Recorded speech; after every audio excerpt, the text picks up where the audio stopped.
தமிழே வணக்கம். எந்த மேடையிலும் நான் சொல்லுவது இதுதான்.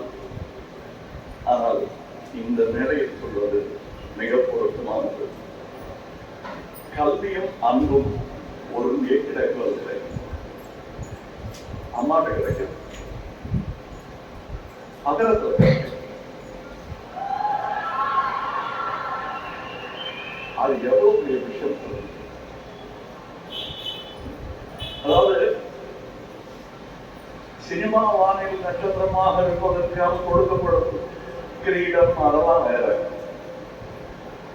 ஆனா இந்த சமூக வானில் இந்த மாதிரி நற்பணிகள் செய்வதற்கு முன்கிரீடம் தான் கிடைக்கும். பரவாயில்ல, அந்த கிரீடம் போதும் எனக்கு என்று சொல்வதற்கு மனம் இல்லை, மனோபலம் வேணும், அந்த தைரியம்